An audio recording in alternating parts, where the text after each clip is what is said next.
Nicolás Maduro, depois de muito tempo, anuncia que concorda com as palavras de Lula. Inclusive, na Venezuela, a gente tem Edmundo Gonzalez prometendo voltar para o país no dia 10 de janeiro, mas o procurador-geral da Venezuela alegando que ele vai ser preso se fizer isso. Por que será, hein?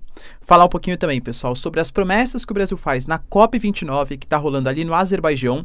O Brasil pretende reduzir em até 67% as emissões de gases de efeito estufa até 2035, e aí as promessas podem ser cumpridas, não? Foram promessas ousadas. E quais são as críticas às promessas feitas pelo Brasil? E falar um pouquinho também da postura do Trump, que começa a nomear algumas figuras bem importantes, como o conselheiro de segurança, o equivalente ao ministro das Relações Exteriores, já mostrando uma postura que adianto para vocês.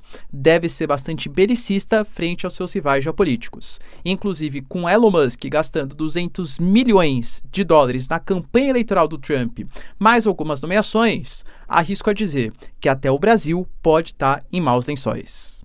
Falar um pouquinho também, pessoal, sobre a reunião que vem se estabelecendo entre grupo de países islâmicos e árabes que definem um fundo de reconstrução para Gaza para acabar com as agressões de Israel e, inclusive, Irã e Arábia Saudita voltando a ser bons aliados regionais, e também a União Europeia, que pretende gastar nos próximos anos, até 2027, na casa de trilhões de reais em defesa. Sim, a Europa, depois de muito tempo, volta a se armar. Se vocês querem entender um pouco mais sobre esses assuntos, e muito mais também sobre geografia, geopolítica, atualidades, política, polêmicas, enfim, tudo para você se manter sempre bem atualizado, já se inscreve no canal, deixa seu like, compartilha esse vídeo, que eu, professor Ricardo, conto muito com a sua ajuda. Belezinha? Para quem não me segue no Instagram, @prof_Ricardo Marcílio, e recado rapidinho aí da nossa parceira do canal. Comprar ou vender imóvel é uma das decisões mais importantes e difíceis da sua vida. Ainda mais num país como o Brasil, em que 60% dos imóveis tem algum tipo de irregularidade, a chance dessa transação te trazer uma dor de cabeça ou eventuais prejuízos financeiros é assim gigantesco. É muito importante você fazer o que no mercado imobiliário a gente chama de due diligence, que na prática significa uma busca completa das informações desse imóvel, garantindo a segurança da transação e protegendo todas as partes envolvidas. Só que, por exemplo, eu, e muito possivelmente você também, nós somos leigos nesse assunto, então a gente não tem toda a capacidade técnica para fazer a due diligence de uma maneira bastante efetiva. Por isso que eu estou oferecendo para vocês o serviço da Legal Check, que consegue fazer de maneira simples, com preço muito competitivo e tirando toda essa parte burocrática da sua cabeça, esse due diligence. Então, para ter a garantia em uma das transações mais importantes da sua vida e ter um negócio muito bem sucedido, o serviço da Legal Check, professor Ricardo Marcílio, recomenda bastante para vocês. Bom, galera, então bora lá pro vídeo, ó. Como eu falei para vocês na nossa introdução, de fato a gente teve algumas notícias bastante reveladoras acerca do Nicolás Maduro. Isso tem muita relação com o que o Lula falou ontem numa entrevista que ele deu para a Rede TV. Ele estava falando sobre as relações entre Brasil e Venezuela e basicamente, cara, quis assim, foi bem claro, tá? Vamos encurtar o assunto. Olha, a gente tem problemas do Brasil que você tem que cobrar o presidente brasileiro. Agora, quando a gente fala, por exemplo, de problemas da Venezuela, problemas da Nicarágua, isso tem que ficar a cargo do povo venezuelano, do povo da Nicarágua. O Brasil não pode ser uma espécie de poder moderador do mundo. Quando foi perguntado sobre as propostas e interferências no processo eleitoral, ele deixou bem claro que o Brasil não vai reconhecer as eleições da Venezuela, porque o Brasil ele foi um fiador do Acordo de Barbados, o Brasil pediu a apresentação das atas eleitorais, mas que até agora não foram apresentadas, mas que também não ia ficar se metendo na política local. Ele até falou, não, a gente, por exemplo, eu não gostaria que nenhum país estrangeiro ficasse submetendo ou ficasse contradizendo a Suprema Corte brasileira. Até chamou de mim a Suprema Corte, né? Da mesma maneira que eu não quero, por exemplo, que, aliás, a Venezuela ou a Nicarágua ou qualquer país latino-americano não teria interesse também que a gente ficasse interferindo nas políticas locais. Ou seja, o Brasil meio que deixou claro que vai evitar ficar tocando nesse assunto. Até porque, do ponto de vista diplomático, o Brasil ele quer se consolidar com uma liderança latino-americana, até para ganhar poder e ser parte do Conselho de Segurança Permanente da ONU, representando os países latino-americanos. A reunião do G20, feita aqui no Brasil, vai começar agora na quinta-feira e o Brasil precisa ter esse papel de liderança e a gente adotar uma política muito belicista, muito conflituosa com a Venezuela, que acabou de assinar um acordo com a Rússia, que tem ótimas relações com a China, não faria muito sentido dentro da lógica dos BRICS. Ou seja, aparentemente o Brasil vai evitar maiores profundidades no conflito, né? Pelo menos até o momento. E foi isso que Nicolás Maduro ele concordou. É óbvio, galera, que foi em tom de ironia, né? Falou assim, olha, Finalmente, o Lula falou alguma coisa que realmente a gente pode escutar, né? Concordo. Eu acho que ele não tem que ficar interferindo na Suprema Corte da Venezuela. Ou seja, Brasil, pare de alegar. Se bem que o Brasil, de verdade, pessoal, não fica alegando que a eleição só quando é perguntado, né? O Celso Amorim, por exemplo, falou no Senado que a gente não reconhece as eleições. Quando o Brasil ele foi cobrado frente à Rússia, frente à China, para saber se a Venezuela poderia ser membro dos BRICS, o Brasil também vetou a entrada desse país, alegando que não reconhece o Nicolás Maduro como presidente de fato da Venezuela. Mas o Brasil não fica se pronunciando publicamente sobre o assunto. Mas o Nicolás Maduro deu uma... vamos colocar, uma cutucadinha no governo brasileiro, alegando que é verdade, o Brasil não deveria interferir em processos internos da Venezuela. E a gente teve também, pessoal, mais uma vez palavras do Edmundo Gonzalez, que é o líder da oposição, junto a Maria Corina Machado. Ele foi eleito, segundo as atas eleitorais contabilizadas pela oposição, segundo o Centro Carter, segundo outros centros aí de vistorias eleitorais, só que ele fugiu, ou ele se exilou, na Espanha. Vai lembrar que essa história até hoje é um pouco mal contada, porque quando você pergunta para membros do governo venezuelano, eles falam que o Edmundo Gonzalez, ele admitiu que o Nicolás Maduro era o presidente de fato, até assinou um documento comprovando isso e foi se exilar ali na Espanha. Vai lembrar que ele tinha sido convocado pela Justiça da Venezuela pela terceira vez e, segundo a própria Justiça da Venezuela, se você é convocado 3 vezes e não comparece, automaticamente existe um mandado de prisão contra você. Então, aparentemente, houve algum tipo de acordo, Edmundo Gonzalez concordou em ser, enfim, né, ir para a Espanha. Como eu disse para vocês na época, na minha concepção, isso enfraquece muito o movimento da oposição, porque se até o cara que foi eleito, segundo as atas eleitorais contabilizadas pela oposição, fugiu da Venezuela, pô, que líder é esse, entende? Claro que eu não estou levando em consideração as questões pessoais, ele podia estar sendo perseguido, a família dele ameaçada, membros do partido, né, estou considerando como figura política. Para mim isso enfraquece muito. Tanto que agora ele anuncia que vai voltar no dia 10 de janeiro, que é o dia da posse do novo presidente da Venezuela, mas o procurador-geral do país, o Tariq, já anunciou, galera, que existe o fato de ele voltar, ele vai ser preso. Isso pode, de novo, incendiar toda uma questão política na América Latina e, mais uma vez, o Brasil ser convocado, junto com o México, junto com a Colômbia, para tentar mediar a situação. Será, pessoal, que de fato vai rolar? Deixa aí nos comentários. Outra notícia bem importante está ligada à participação brasileira na COP29. Sim, galera, para quem não sabe, a COP, a Conferência entre as Partes, que são espécies de reuniões periódicas que acontecem para ficar discutindo alguns aspectos relacionados à preservação ambiental, à questão climática, à redução das emissões de gases de efeito estufa, está sendo realizado no Azerbaijão, inclusive o país que é uma grande potência dos combustíveis fósseis. A pessoa, o ministro responsável, né, inclusive no Azerbaijão, para liderar as discussões sobre as mudanças climáticas e coisa que valha, é justamente alguém que é ex-ministro, inclusive, né, ex-líder ali de empresas que exploram combustíveis fósseis.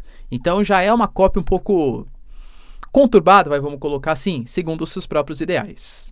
O Lula não está participando oficialmente, talvez porque nem participaria mesmo, e também por conta do acidente ali, né, que bateu a cabeça, tudo tal. Quem está representando o Brasil, além da Marina Silva, que é a ministra do Meio Ambiente, é também o Alckmin. E ele fez declarações, inclusive colocou metas, colocando, pessoal, que o Brasil vai reduzir as emissões em até 67% antes de 2035. Esse 67%, claro, se comparado ao que o Brasil emitia em 2005. Ele alegou que é uma meta ambiciosa, mas é factível. Inclusive que o Brasil vai implementar as condições e os meios mais adequados para que isso seja feito. A Marina Silva, inclusive, colocou, pessoal, que o Brasil ele tem uma meta muito bem estabelecida até 2035 de atingir também o desmatamento zero na floresta amazônica. Vale lembrar que o Brasil ele é um dos principais países que emite gás carbônico para a atmosfera, mas também nós temos uma população muito grande, entre as 10 maiores populações do planeta. A grande questão é que a gente emite muito gás, tanto por conta do nosso modelo de transporte, né? Temos um modelo muito rodoviarista, que gasta muito combustível para tonelada de carga transportada. Então, assim, é um modelo muito pouco eficiente para um país continental como o Brasil. E muito das nossas emissões não estão ligadas a atividades urbanas industriais, mas sim ligadas a atividades a desmatamento, a falta de preservação ambiental. Então, se o Brasil reduz o desmatamento, reduz os impactos ambientais, a tendência é que a gente consiga, de fato, reduzir bastante. Embora, assim, pareça um número bem ambicioso, né? Poxa, até 67% até 2035, comparado com 2005, líderes brasileiros colocam que foi uma meta pouco ambiciosa e que, inclusive, cara, o ideal seria reduzir em até 60% em relação às emissões de 2019. Aí estaria um pouco mais de acordo com os compromissos que foram assumidos lá no Brasil, pelo Brasil no Acordo de Paris e nas metas internacionais. É fato que, assim, a gente teve um duro golpe na questão ambiental, que foi justamente a eleição do Trump. Independente, cara, se você concorda ou não, é isso que a gente está discutindo, tá? Eu estou discutindo que para esses grandes organismos multilaterais que pensam nas alterações climáticas, o Trump ele já prometeu, dentre outras questões, colocar alguns parques nacionais para serem áreas de exploração mineral. Ele já prometeu, por exemplo, que os Estados Unidos novamente vai sair do Acordo de Paris e vai aumentar as emissões de gás carbônico para a atmosfera. Então, se o país, junto com a China, que mais emite gases de efeito estufa, promete que vai sair do principal acordo ambiental, isso pode esvaziar um pouco a agenda. Inclusive no momento em que o Brasil buscava ser protagonista, porque a gente vai sediar a próxima COP, a COP 30, a COP Belém, entende? Então, assim, metas pouco ambiciosas, mas talvez em um movimento climático que pelos próximos anos pode estar enfraquecido pela falta da presença dos Estados Unidos. Falando, pessoal, em governo Trump, a gente começou a ter um certo corpo do que vai ser a formação do governo Trump. Porque um governo, a gente sabe que ele não se faz sozinho, né? Ele não é o ditador dos Estados Unidos que manda em todos os aspectos e sabe tudo sobre todos os pontos americanos. Então ele precisa de conselheiros de educação, conselheiros de segurança, secretários, ministros e tal. E ele começou a formar um pouco o seu gabinete, pelo menos com as especulações que vêm da mídia, né? Alguns confirmados, outros não. E essas indicações, eu separei algumas para vocês, dão um indício, ou pelo menos pretendem dar um indício do que vai ser o futuro do governo Trump na Casa Branca, né? Por exemplo, a gente teve, pessoal, como embaixadora da ONU, a Elise Stefanik. Para quem não sabe, ela é uma congressista ali, né, de aproximadamente ali os seus 40 anos, já foi crítica do governo Trump, agora é uma grande apoiadora, e ela se diz como uma ultra MAGA. Para quem não sabe, MAGA, Make America Great Again. Eu diria que o governo Trump ele se divide em dois pilares principais. Na política interna, America First, ou seja, primeiro pensar nos interesses americanos para depois pensar nos interesses estrangeiros. Então, se tiver que adotar política protecionista, se tiver que sair de blocos econômicos, como o Tratado Transpacífico, se tiver que sair do Acordo de Paris, porque faz bem para a economia americana, para assegurar o emprego nos Estados Unidos, para a população crescer economicamente, que isso vai ser feito. America First. Primeiro pensar nos interesses americanos, depois nos interesses estrangeiros. E quando a gente fala do MAGA, é o Make America Great Again, ou seja, fazer a América grande de novo. Esse slogan ele foi criado no contexto pós-governo Obama. Vai lembrar, pessoal, que o governo Obama, ele com críticas, elogios, enfim, ele foi muito criticado do ponto de vista geopolítico internacional, porque foi no governo Obama que a gente teve um crescimento militar da Rússia, principalmente, em ações na Crimeia, em ações na Síria. A Rússia voltou a ter um destaque muito grande geopolítico, militarmente falando, e um crescimento muito grande dos chineses, até mesmo em balança comercial. Em determinado momento, a gente teve, cara, a China, 450 bilhões de dólares em superávit comercial na balança comercial frente aos Estados Unidos. Então, Obama ele foi visto como um presidente fraco, que deixou a China e a Rússia crescerem, os inimigos geopolíticos crescerem, né? Fez acordo com Cuba, fez acordo com o Irã, e o Trump com Make America Great Again é fazer com que os Estados Unidos tenham um papel de liderança, de destaque da geopolítica internacional. Ela se define como uma ultra-MAGA. Inclusive, ela que vai ser embaixadora da ONU, ela faz críticas, inclusive, à própria ONU, alegando que existe muita hipocrisia, muita defesa de países que não mereceriam ser defendidos, porque não defendem os direitos humanos, países islâmicos, tudo tal. E também é uma grande defensora de Israel. Então já dá a entender, pessoal, que a política um pouco mais isolacionista, um pouco mais crítica à ONU e às suas instituições, deve realmente ser o tom do governo Trump. Uma coisa bem importante que a gente tem que se lembrar é que o Trump não vai concorrer à reeleição, porque isso é proibido. Claro, a não ser que haja algum tipo de alteração na Constituição, né? Então, vocês entendem que ele não precisa fazer um governo mais moderado? Ele pode fazer um governo bem ideológico, bem convicto, até porque, possivelmente pela idade dele, né? Talvez nem sei se ele vai querer ter um segundo mandato, mas um terceiro, né, no caso. Mas mesmo se ele quisesse, ele não poderia, pelo menos com a atual legislatura, com a atual Constituição americana. Então, ele pode fazer um governo convicto das suas ideologias, não vai precisar se reeleger. Outra figura, galera, que ele indicou, uma figura bem forte, que é o Tom Homan. Para quem não sabe, ele está sendo colocado como o czar da fronteira e ele vai pensar justamente na questão da proteção ali da fronteira norte, né, Estados Unidos e Canadá, não acho que seja, claro, a prioridade, e principalmente sul, Estados Unidos e México. Vai lembrar que a Kamala Harris, ela tinha sido indicada pelo governo Biden para ser a representante junto com México, países da América Central, para evitar essa imigração massiva em direção ao sul dos Estados Unidos. Falhou, a gente sabe, inclusive um dos pontos que fez com que ela perdesse credibilidade e perdesse muitos votos foi a sua posição omissa enquanto vice-presidente e a falha na política de contenção ou desenvolvimento de políticas públicas junto aos países latino-americanos para evitar esse processo migratório. A gente tem, pessoal, o Tom Homan já colocando várias vezes, tá? Ele foi o mesmo cara que foi defensor da política de separação dos pais e dos filhos na fronteira lá no primeiro governo Trump, e ele vai ter uma missão super importante. O Trump prometeu que ele vai fazer a maior política de deportação da história, com vários latinos. Ele vai ter que liderar esse processo. Ele vai ser o czar da fronteira dos Estados Unidos. De novo, mais uma figura forte. Para chefiar, pessoal, o secretariado de Estado, que equivaleria aqui no Brasil, né, como se fosse o ministro das Relações Exteriores, a gente tem o Marco Rubio, que inclusive estava sendo cotado, ele é senador, né, pela Flórida, estava sendo cotado para ser o vice-presidente do Trump. Acabou sendo o J.D. Vance, né? Mas o Marco Rubio era um dos candidatos. Ele é descendente de latinos e ele poderia até, durante a campanha, né, agregar muito mais a essa fatia do eleitorado trumpista. Não precisou, né, porque o Trump acabou, claro, sendo eleito presidente.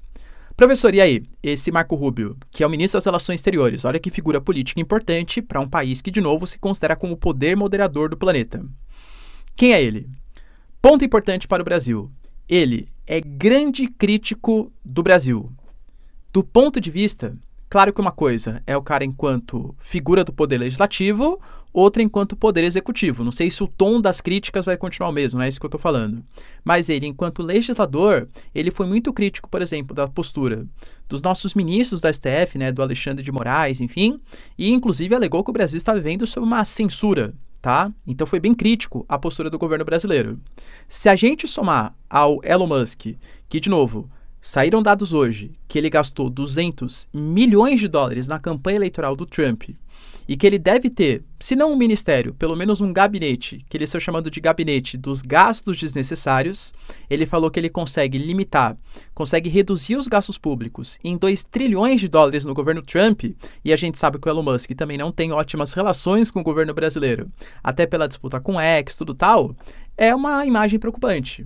Vale lembrar, pessoal, que ele já prometeu várias vezes que era super importante os Estados Unidos aumentar sua influência na América Latina, principalmente combatendo as esquerdas latino-americanas. Então ele é um defensor de uma postura mais agressiva do ponto de vista diplomático dos Estados Unidos. Talvez assim, né? Claro, no Brasil, como eu sempre falo para vocês, duvido que os Estados Unidos vão ter uma política tão agressiva frente ao Brasil, porque da mesma maneira que o Brasil é importante, aliás, que a gente é importante, que os Estados Unidos é importante para a gente, nós também somos importantes para os Estados Unidos. O Brasil, querendo ou não, é um interlocutor entre mundo ocidental e BRICS. O Brasil é um representante da América Latina. Nós somos liderança do Mercosul, uma das lideranças dos BRICS. Então, é importante manter boas relações. Mas com países como Venezuela, países como Nicarágua e outros países da esquerda latino-americana, o Marco Rubio não é exatamente uma boa notícia para esses países.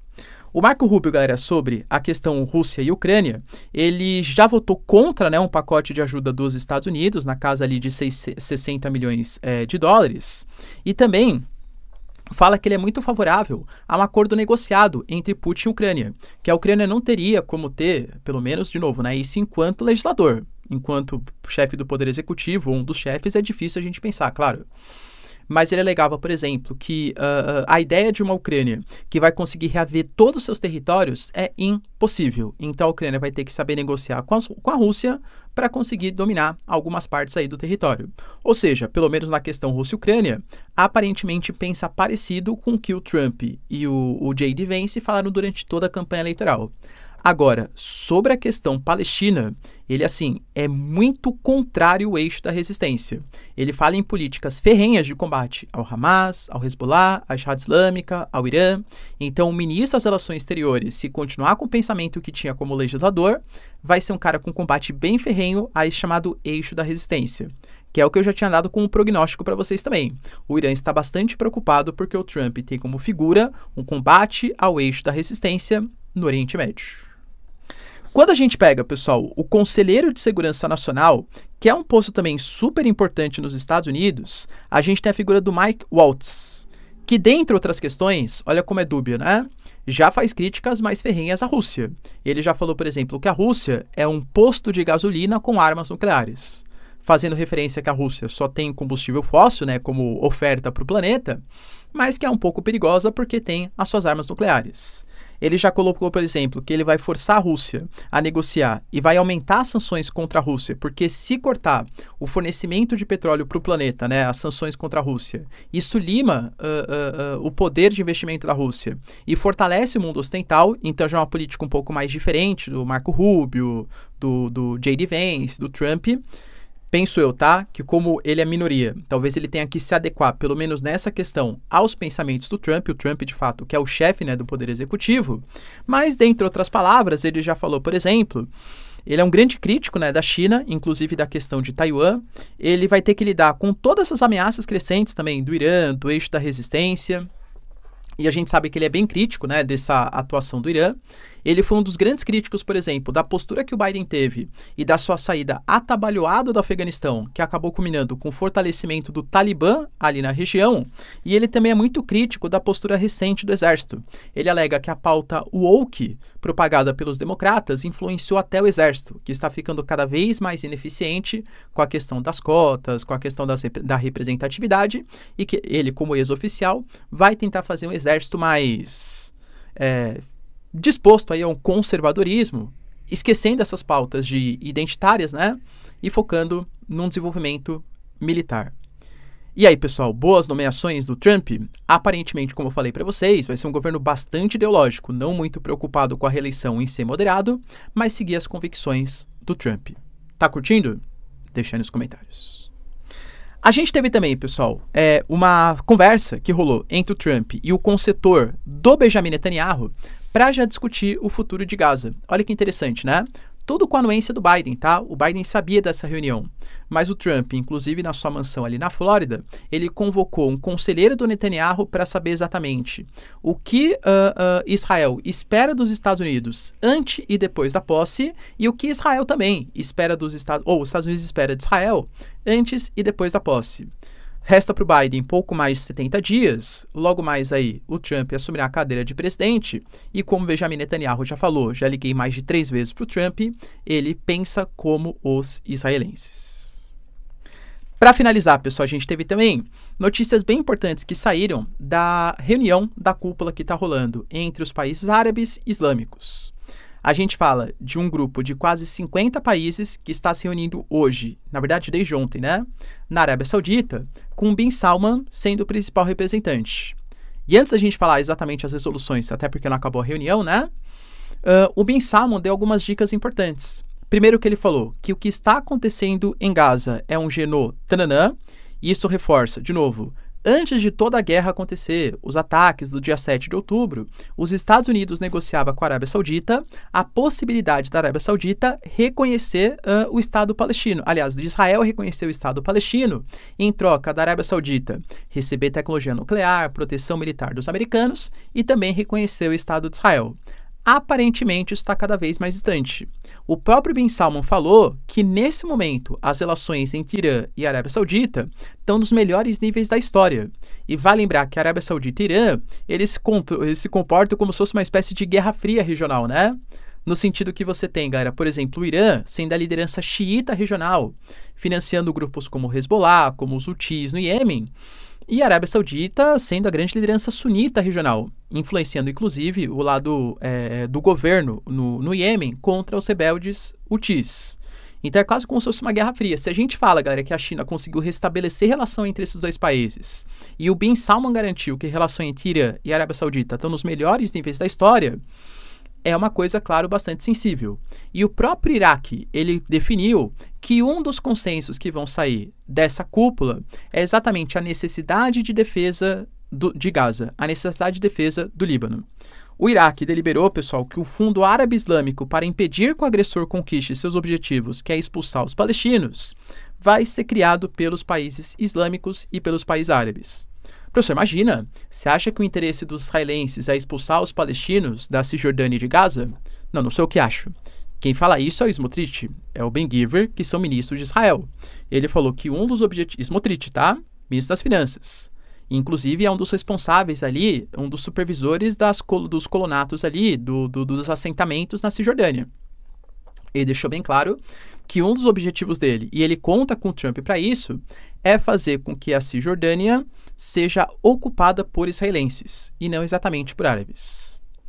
Então, aparentemente, galera, há um sentido de coalizão em defesa dos palestinos e em defesa também do Líbano. Para finalizar, pessoal, notícia bem importante que saiu, segundo a Financial Times. A gente sabe que o Parlamento Europeu ele ganhou bastante relevância nos últimos anos, principalmente depois de 2008, do Tratado de Lisboa. E grande parte do poder ali, do poder legislativo europeu, é conseguir definir algumas metas orçamentárias. Então existem dinheiro, né? Existe uma quantia que é separada para determinadas finalidades. Uma das quantias que estavam programadas para serem utilizadas de 2021 até 2027 era um fundo para a redução da desigualdade de 393 bilhões de euros. A gente está falando, pessoal, na casa de 1,5, 1,6, não sei exatamente a conversão, né? Mas vamos colocar 1,7 aí, trilhão de reais. Até agora, ou seja, 4 anos aí do fundo, a gente utilizou os europeus utilizaram 5% do valor. Pelas mudanças geopolíticas regionais. O que a União Europeia vai anunciar num futuro próximo, segundo a própria Financial Times, é que os países que não utilizaram esse fundo, os 95% restantes, para fazer programas de redução da desigualdade, vão poder utilizar isso para fundo de segurança e defesa. Galera, percebam, tá? Isso é uma coisa bem significativa. A gente tinha uma Europa que até pouco tempo atrás estava questionando se a OTAN é uma instituição válida. O Macron falando de morte cerebral, os países se recusando a gastar 2% do seu PIB em defesa, e hoje a gente tem a União Europeia muito preocupada. Por quê? Em caráter tecnológico, países como o Reino Unido, como França, como a Alemanha principalmente, tem grande tecnologia militar. A questão é capacidade produtiva, é inventário. Durante muito tempo, pela falta de uma ameaça, entre aspas, os países preferiram, claro, gastar em bem-estar social. O que a gente percebe hoje, até como deliberação, pessoal, da própria União Europeia, por conta da guerra Rússia-Ucrânia, um crescimento geopolítico da Rússia, é que a Europa vai voltar a gastar em defesa. Vai lembrar que o Trump já deu palavras que não quer que os Estados Unidos gastem tanto com a OTAN se a OTAN não mantiver pelo menos um mínimo de gastos militares, e a gente teve palavras muito parecidas, por exemplo, com o Trump fazendo a proposta de paz. Ele falou que um dos pontos que ele pensa é criar uma espécie de zona tampão na Ucrânia, de 1.300 quilômetros. Quem vai controlar essa zona tampão? Exército americano? Nem ferrando. Quem vai controlar essa zona tampão é o exército europeu. A Europa deve defender a Europa. Aparentemente, a Europa realmente está pensando nisso. Beleza, pessoal? Deu para entender os principais acontecimentos?